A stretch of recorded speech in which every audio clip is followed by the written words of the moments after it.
Shudu Graham is a South African model who has landed campaigns with Fenty Beauty, Vogue Arabia, Samsung, and many more. But that's not the most interesting thing about her. It turns out she doesn't exist. She's not real.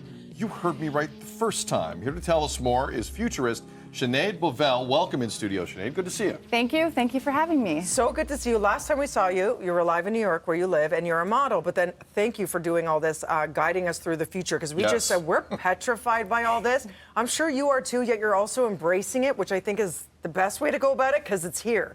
I just looked up Shudu Graham on the gram, 239,000 followers. Can you please explain this whole account and the fact that this model is encroaching on your business and your turf right now? Right, so many different things there. The first is, she's computer-generated imagery, so she's just an avatar, so to speak. And she uses her platform to call for more diversity in fashion.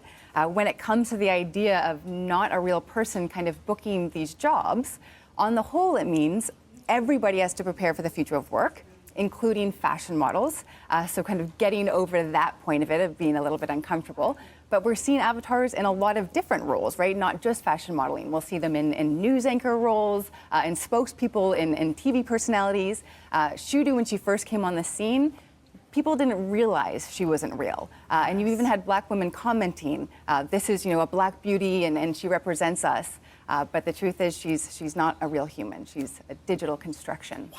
So if I own, let's say in a fantasy world, I own a brand that people want, I can book this AI model to wear anything that I want and have it have the same effect as just someone walking down a runway in Paris or New York. Yeah, so Shudu actually isn't AI, so there's a little bit of a difference there. She's computer-generated imagery. But in both cases, yes, you could just create the clothes on her digitally, and then she could go be the face of a brand, represent that campaign, which she does. She does do brand collaborations and campaigns. Unbelievable. Okay, so aside from taking over all of our jobs, because you notice she also mentioned, Sinead said TV anchors. Yeah, I heard. All of our jobs. You're saying we have to be careful as to who is the creator behind creating this sort of AI. So why do we have to think about that? Right, so the person who created and who controls Shudu is white and male, which means the future is heading in a direction where people can create and control identities outside of their own ethnic groups. And this doesn't inherently have to be a bad thing, but it does provide opportunity for exploitation of already marginalized communities. So what should we be mindful of when it comes to race and using avatars? Because this is new terrain for a lot of people. Right. So there's kind of two lanes for exploitation. One I see as profit, and the other is misrepresentation. And if we use Shudu as the example, Shudu represents a real black fashion model. But the income her identity generates, it isn't going to black women. It's going to a white man. So this financially shuts out black women while their identity is still being profited off of. And picture this dynamic across all of the future of avatars and AI kind of powered people. The second area of exploitation, I would say, is misrepresentation. So Shudu is a black woman through the eyes of a white man. So her features, her skin tone, her hair, or her identity itself, it's through his lens, which has ample opportunities for stereotyping, misrepresentation, cultural appropriation in many instances. And in fact, there is a term I like to use, robot cultural appropriation, which is when somebody uses an avatar or AI for the sake of, that's outside of their specific identity or ethnicity for the sole purpose of generating profit. And that's what I would kind of say when it comes to Shudu in some instances. We only have a minute left, but when it comes to creating our own avatars, you're like, if it's a video game, it's so fun. Choose your player.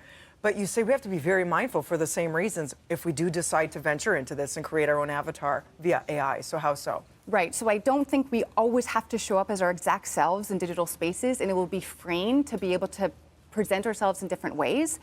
But I do think the identity behind the avatar matters. And, we should know who is kind of puppeteering these characters, because there are these areas for exploitation to occur. So just be mindful of the groups that you are identifying with in these digital spaces, and make sure you're not really venturing down exploitation or misrepresenting an experience or an identity that you aren't a part of. For example, you said it could be a white male coming up with an avatar that's a black female DJ, then gets a gig, and meanwhile it's the white male behind it for, let's say, a Black History Month gig, and there's no way of knowing. This is beyond fascinating. How are you able to digest all this as it's coming so quickly and not freak out as we are? Like, how is it? What's your mindset? You're amazing. I mean, the future, I'm preparing for it, because ultimately the best thing we can do about the future is prepare for it. So the more we lean into it, you can steer the future in a direction that you want to go. And that, to me, kind of gives me the most calm and control over what's in the pipeline. Empowering. We're going to have you back all the time. Like we said that last time. We have and you're so here. many questions. So many questions. Sinead Bovell on Instagram, if you want to follow her, SineadBovell.com for more information, because she's obviously on it. And Book her for this. Progressing quickly. And modeling. Thank you for coming in. Here in New York. Thanks for having me, guys.